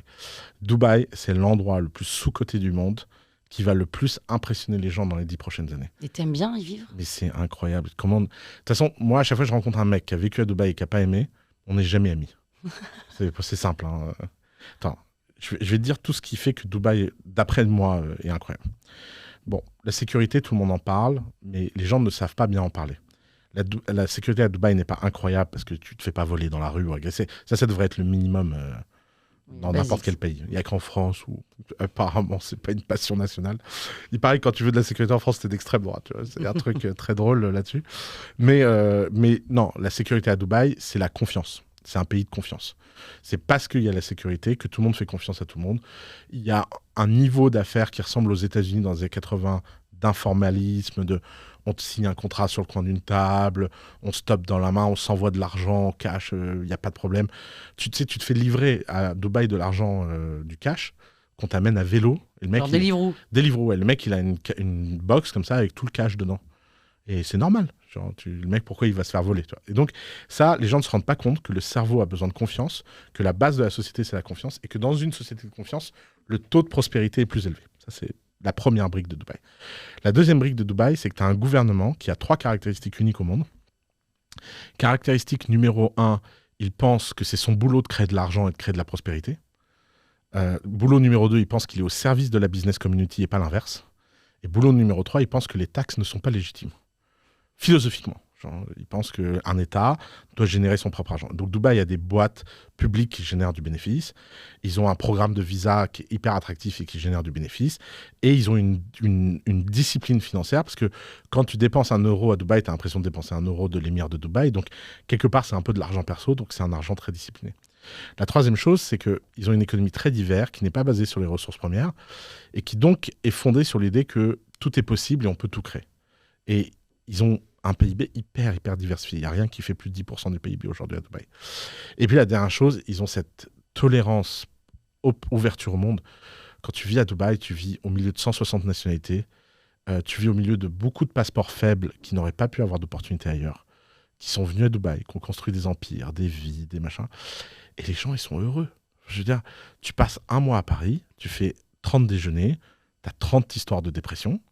Tu fais 1 mois de déjeuner à Dubaï, tu as 30 histoires d'optimisme. Parce que les gens, ils sont riches à Dubaï. Oui, et ils sont pas riches à Paris. Tu vas me dire que dans le 6e arrondissement de Paris, tous les gens que je rencontre, ils sont pas riches. On a les gens riches, mais pas du tout, bien plus. Tu te fous de ma gueule. Le taux d'épargne en France, c'est 3 trillions. De quoi tu me parles? Je veux dire, regarde tous ces héritiers en France qui sont déprimés. Déprimés. Tu prends l'héritier moyen d'une grande famille française, il est en dépression nerveuse. C'est quoi cette faillite? Moi, je m'en fous des pauvres. C'est pas mon problème, les pauvres. Je veux dire, tout le monde me dit, ouais, les gens à Dubaï sont riches. Mais attends, les gens, ils sont pas plus riches qu'à Neuilly. Ils sont pas plus riches que dans le 6e arrondissement de Paris. Ils sont pas plus riches que les gens que je fréquente. Et les gens riches que je fréquente à Paris, ils sont au bout de leur vie. Ils sont dépressifs. Ils en peuvent plus. Ils ont l'impression que rien n'est possible, qu'on va leur piquer leur argent, qu'on va les maltraiter, qu'on les aime pas, qu'on les reconnaît pas. Et alors, tout le monde peut me dire, ah, c'est riche, on s'en fout. Mais si les pauvres avaient un peu plus d'empathie pour les gens riches, la société irait mieux. Parce que, mais c'est vrai. Parce qu'il y a un moment, c'est les créateurs de valeur. Et le fait de ne pas reconnaître la création de valeur comme quelque chose d'utile, de respectable, de souhaitable, bah, ça donne des trucs où en fait, tu as que des rentiers qui vivent, surtout ne prenant aucun risque, parce qu'ils ne sont pas valorisés pour prendre des risques. Ils gardent leur argent. Des gens frustrés. Et ils n'ont jamais le moindre sentiment d'achievement. Tu prends n'importe quel héritier de la famille royale de Dubaï. Le mec, il a du panache. Je dirais, le mec, il n'a pas gagné son argent. C'est pas la même culture. Oui, donc, de toute évidence, elle est mieux. Je veux dire, puisqu'on adore dire que, comme le grand tabou qui est tombé en France, c'est que les cultures sont relatives. Spoiler alerte, la culture émirati est en train de mettre une claque au monde entier.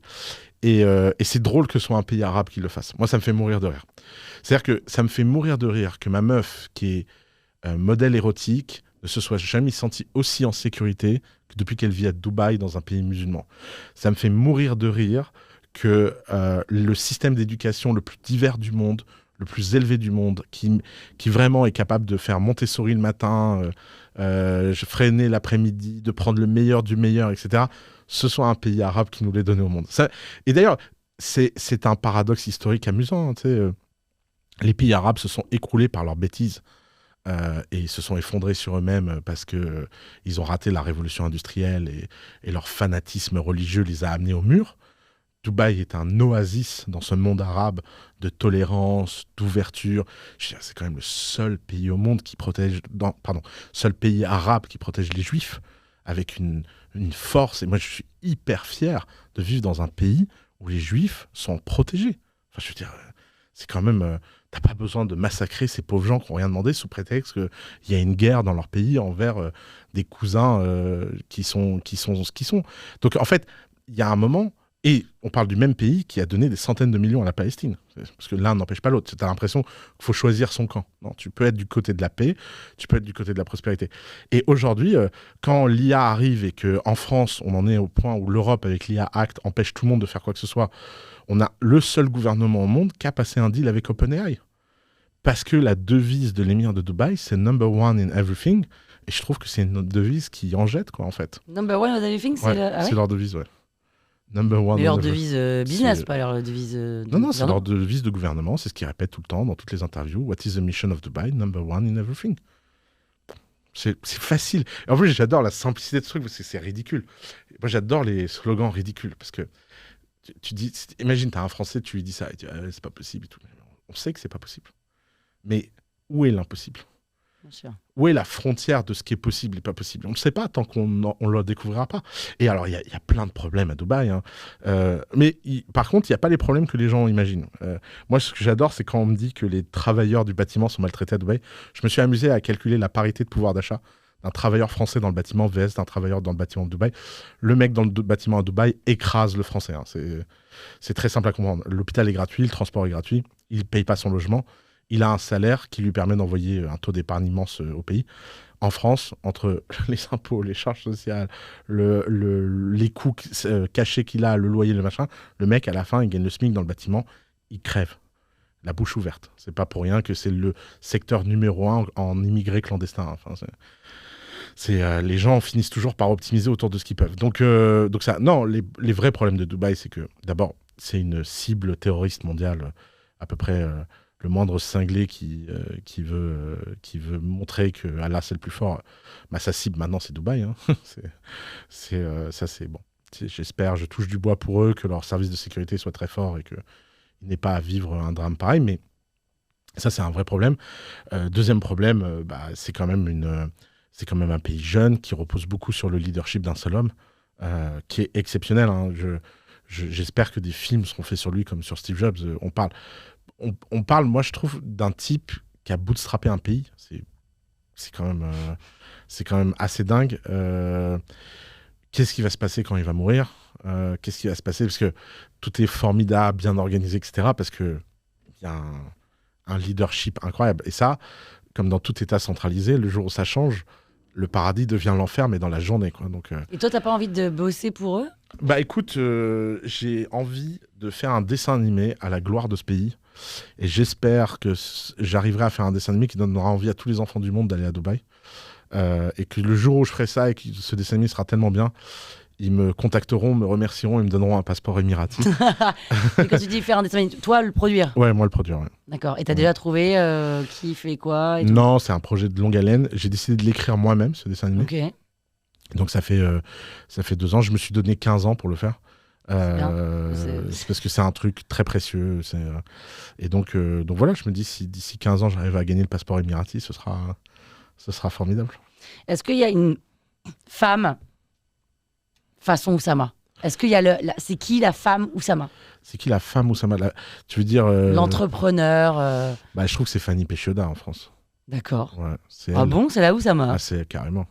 De Fanny Péchioda, My Little Paris. My Little Paris, ouais. Bon, clairement, elle est complètement cinglée. Elle n'a pas l'air, mais elle est cinglée. Je lui dis avec tout l'amour du monde.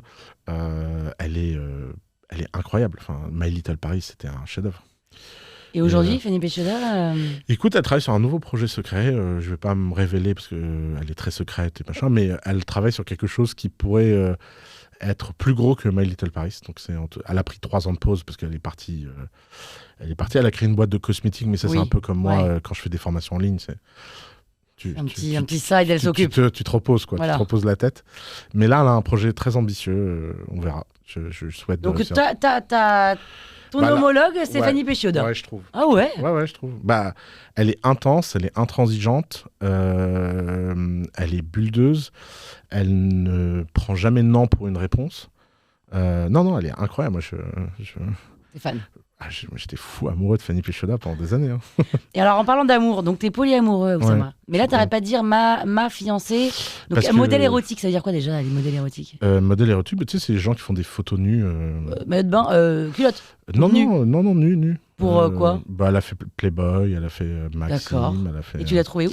On s'est rencontrés à Zurich dans un bar et elle vit à Berlin. Elle vivait à Berlin. Maintenant, elle vit à Dubaï. Alors, si tu veux rentrer dans ma vie perso, j'ai 3 amoureuses. J'ai une fiancée parce que je me marie avec elle pour avoir des enfants. Donc, dans le modèle polyamoureux, tu peux avoir ce qu'on appelle un nesting partner, c'est-à-dire un partenaire avec qui tu crées une maison, un nid. Un foyer, ouais. Et j'ai 2 autres amoureuses qui s'entendent très bien avec la première et qui elles-mêmes ont des amoureux. Je pense que la grande différence entre la polygamie et le polyamour, c'est que la polygamie, c'est beaucoup de femmes avec un homme. Là, on parle de femmes qui ont aussi d'autres hommes que moi. Donc, et tu as des enfants avec une femme? Et donc, on a commencé à travailler, à faire des enfants avec une. Ouais. Ouais. Elle est enceinte? Non, mais elle bosse. Vous bossez dessus. On y bosse, on y bosse. Ouais. Ok, et les 2 autres? Et les 2 autres sont des amoureuses.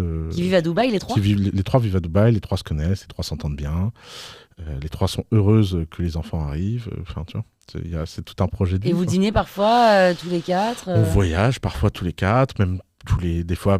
Enfin, on a même fêté Noël avec les compagnons, ce qu'on appelle les méta-amours, c'est-à-dire tu vois, les compagnons des autres. Et vous faites des partous entre vous? Alors non, c'est pas du tout un trip échangiste. Oui, mais du coup, quand t'as les 3 avec toi, avec laquelle tu... Ouais, mais il y a pas... c'est peut-être arrivé 1 ou 2 fois, mais c'est pas le trip échangiste. C'est pas du tout l'énergie. Mais quand vous partez à 4, avec laquelle tu vas? Ça dépend. C'est marrant, les gens posent toujours des problèmes logiques comme ça, mais en fait, ce qui se passe, c'est que quand tu es dans ce genre de relation, tu es très fort en communication. Parce que tout n'est qu'une question de communication, de négociation, etc. Et donc, ce qui est compliqué pour d'autres et stressant, parce qu'ils n'ont pas l'habitude ouvertement de parler de ce genre de sujet, dans ce genre de relation, c'est le quotidien. Tu vois. Par exemple, la question des enfants, on en a parlé à 4. J'ai expliqué pourquoi je voulais avoir des enfants avec elle et pas les autres. Et elles comprenaient tout à fait, elles étaient très heureuses. Et puis, on a discuté des peurs. Elles sont françaises? Non, il n'y a pas une française. Il y a ukrainienne, russe et allemande. Et on parle anglais? Et on parle anglais, ouais. Si je te dis qu'on est en septembre et que d'ici décembre, je dois rentrer 1 million, je suis une agence de com, comment je fais là? C'est chaud, c'est short, comment on fait? C'est pas le sujet du 1 million, tu pourrais même rentrer 10 millions. Hein. Okay. Ou 100 millions, ou 1 milliard. Non, mais 1, c'est bien déjà. Ok, prenons la base. Déjà, tu fais combien actuellement? 1 million. Par an? Ouais. Non, 2 millions par an. 2 millions par an. Donc tu fais 2 millions par an, et donc tu veux rajouter 1 million. Donc tu veux croître de 33%. Ouais, mais en 4 mois. Mais en 4 mois, ok. Alors déjà, est-ce que tu as un client qui est plus gros que tous les autres? Oui. Pourquoi? C'est qui ce client? Qu'est-ce qu'il a de spécial? Tu n'es pas obligé de donner le nom. Oui. Il a signé un gros deal sur 3 ans. Mais pourquoi? Parce qu'il a pris un truc un peu full, parce qu'il s'est... Mais pourquoi? Qu'est-ce qui s'est passé avec lui que tu n'as pas pu faire avec les autres? C'est lui qui a pris des risques, c'est une opportunité. Pourquoi? Combien il y a de gens qui lui ressemblent en France? Pas beaucoup. Est-ce que tu leur as tous parlé? J'essaye. Pourquoi tu n'y arrives pas? C'est quoi l'obstacle en termes Est-ce que c'est des gens inaccessibles? Non. Est-ce que tu fais du cold email, du cold call? Ouais, cold call. Ils te répondent pas, ils sont pas. Non, en fait c'est de l'opportunité. Lui c'était un cold email, ça a pris. Ok. Donc pourquoi tu multiplies pas par 10 le nombre de cold email? Je fais. Est-ce que tu pourrais pas faire encore x10? Si. Alors pourquoi? Est-ce que t'as pas quelqu'un qui pourrait être dans ta boîte? Si, on fait. Voilà. Mais entre tomber sur la bonne personne qui va faire le même gros deal que lui... Non, ça veut dire que tu as une mauvaise analyse de pourquoi cette personne a fait ce deal. En fait, souvent, la clé pour faire plus, c'est pas de faire quelque chose de différent. Les gens veulent toujours faire quelque chose de différent. Ouais. Pour faire plus, il faut faire la même chose plus fort. Donc, il faut repérer qu'est-ce qui a fait qu'il y a quelque chose de spécial. Il faut analyser le deal en long, en large, en travers, l'interaction en long, en large, en travers. Et aller vraiment dans le détail. Et ensuite... mettre toute son énergie à répéter ça, à répéter ça, à répéter ça. Comme un samouraï qui fait toujours le même geste, l'unique geste. Et tu verras que si tu fais ça, bam, bam, bam, d'un seul coup, il y a quelque chose de magique qui se passe. Tu multiplies au lieu d'additionner. Et là, après, tu peux aller chercher 2, 3, 4 millions. Et souvent, le problème, c'est que les gens disent ce que tu dis. C'est une opportunité, c'était un... Non, il n'y a pas de hasard, il n'y a pas d'opportunité.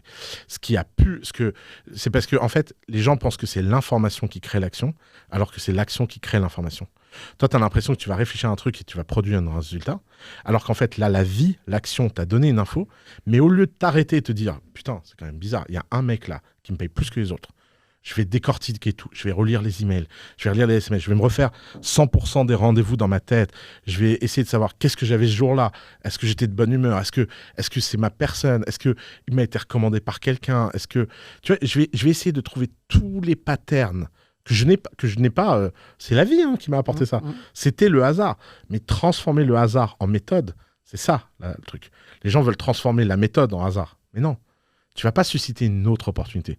Tu vas trouver le pattern secret que l'univers t'a envoyé, que tu n'as pas réalisé. Et si tu fais ça, et ben après, tu vas plus signer des contrats à 10 000, mais peut-être 100 000, je sais pas quels sont les chiffres. Et donc, finalement, le million, c'est plus que 10 clients. Si tu as 10% de taux de conversion, ça veut dire que c'est 100 appels. Si c'est 100 appels, il y a peut-être 400 mecs qui lui ressemblent. Et d'un seul coup, tout devient limpide, en fait. Parce que tu as complètement changé la nature de la boîte grâce à l'action. J'adore. Voilà, tu vois ce que je fais. Combien je te dois?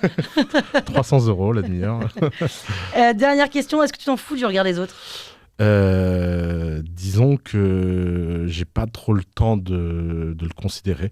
Je vais pas prétendre qu'on s'en fout, parce qu'on s'en fout jamais en fait. Mais la question, c'est quelle est la bande passante que tu lui donnes.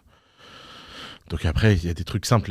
Je vais jamais lire les commentaires, je regarde pas ce qu'on dit de moi, je lis pas la presse sur moi, je ne lis jamais aucun article sur moi. Parce que si je lisais les articles sur moi, je pense que j'aurais pas envie de me rencontrer. Donc voilà, donc il y a des techniques bêtes pour se protéger en fait.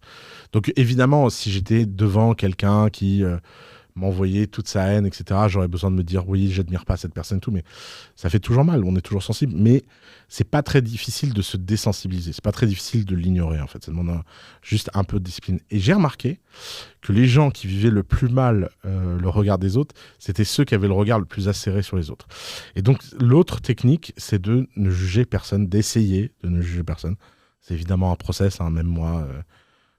j'ai jugé Gary Vee, par exemple. Par exemple, alors que franchement, Gary Vee, on adore en plus. Non, mais tu vois, c'est pas...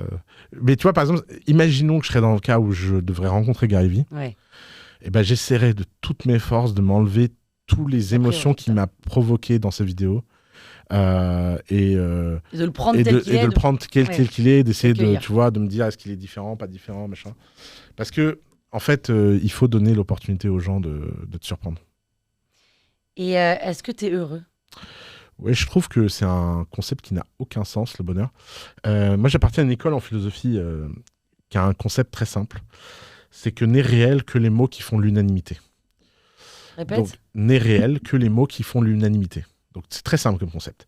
Si tu demandes à 10 personnes ce qu'est une table, 10 personnes te diront exactement ce qu'est une table. Okay. Donc, la table est réelle. Okay. Elle existe. Parce que si 100% des gens que tu rencontres décrivent la même chose, c'est que c'est réel. Okay. Si tu demandes à 10 personnes le succès, le bonheur, la gloire, ils auront chacun leur définition, leur approche, leur machin. Ce qui veut dire que c'est des concepts qui n'existent pas. C'est des illusions. C'est des concepts qu'on a besoin de créer comme un idéal qui est inatteignable et qui nous rend malheureux de croire qu'il existe. Il n'y a pas de bonheur, il n'y a pas de malheur. C'est des illusions, tout ça. Tu te lèves le matin, et moi je pense que le seul sens de la vie, c'est de vivre. Tu as des bonnes journées, tu as des mauvaises journées. Il y a des jours, tu reçois une lettre de Nicolas Collin, tu l'ouvres, tu es comme ça. Tu dis, ah, en ukrainien. En ukrainien, tu dis ah. Bon, puis il y a des jours, tu te lèves et ton amoureuse t'a préparé une surprise et tu vas manger dans un restaurant que tu avais rêvé réservé, tu l'avais dit à l'oral et elle y a pensé et elle l'a réservé il y a 6 mois et c'est aujourd'hui le jour et t'annules toute ta journée pour aller dans ce restaurant et au moment où tu manges le plat que t'as rêvé avec la femme que tu aimes et tu te dis ah putain c'est quand même bien la vie. Mais pour moi le bonheur ne décrit ni l'un ni l'autre en fait. C'est-à-dire quoi? C'est-à-dire que là t'étais pas heureux, là t'es heureux. En fait t'es un peu... C'est un concept de merde. Non, ce qui compte c'est la vie. Et la vie c'est assez simple.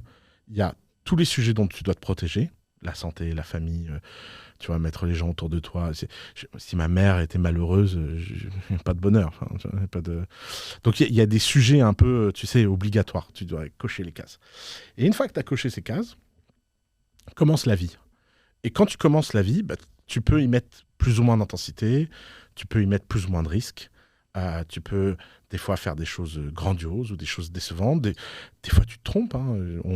Quand on vit, on déçoit.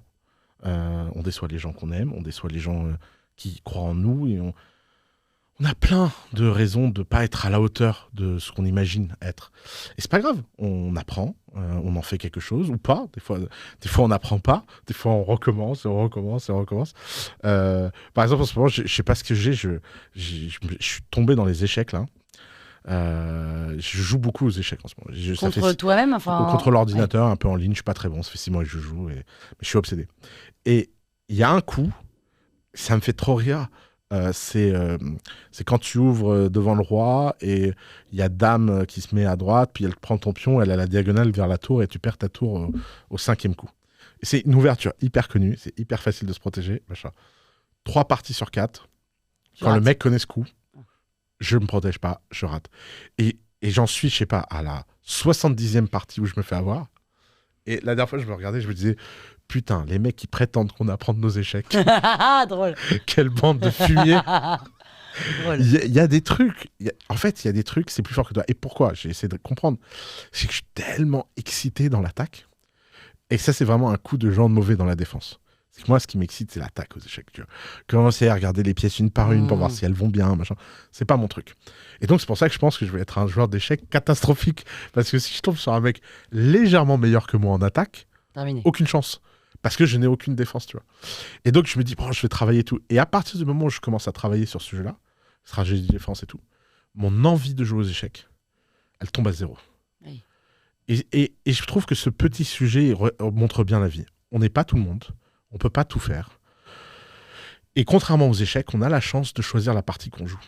On n'est pas obligé d'être face à des mecs qui nous prennent nos tours. On peut avoir conscience que, tu vois, on n'a aucune chance là-dessus et que c'est pas grave, il y a un autre chemin et on peut jouer une autre partie. Et c'est la différence entre la vie et le jeu, c'est que la vie est pas un jeu à somme nulle. Aux échecs, si tu gagnes, moi je perds.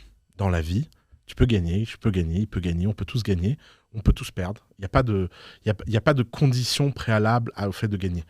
Et je pense que se poser des questions, être heureux, être successful... C'est de la branlette, ça rend malheureux. À mon avis, c'est de l'illusion extrêmement toxique. Il suffit de vivre, et dans cette vie, il y a des choses qui se passent, et ça suffit. Il n'y a pas besoin de plus. Est-ce que tu veux dire un dernier mot à Oussama? Je pense un dernier mot. Merci d'abord de m'avoir donné l'opportunité de pouvoir faire ce droit de réponse chaotique. Merci de me recevoir malgré tout ce qu'on peut dire sur moi. Donc j'apprécie. J'ai hâte de recevoir mes lettres d'insultes. Voilà, je m'excuse d'avance pour tous mes haters, etc. Je finirai sur cette phrase de Marc Aurèle. Tous les jours, tu rencontreras un idiot, un fou, un connard, un abruti, un violent, etc. Souviens-toi qu'il n'avait pas d'autre choix.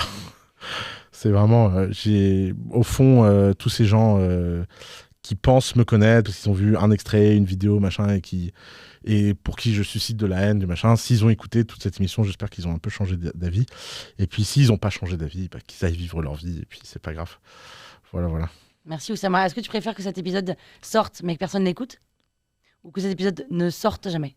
Ah bah non, qu'il sorte et que personne n'écoute. Hein. Pourquoi? Bah parce que je l'ai quand même fait cet épisode, c'est pour que au moins moi je puisse l'écouter. Merci. Merci.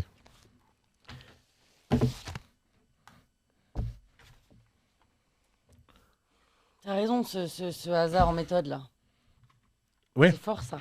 Oui, bien sûr. Retiens cette phrase. C'est pas l'information qui crée l'action, c'est l'action qui crée l'information. C'est le secret le plus important d'entrepreneuriat que les gens ne comprennent pas.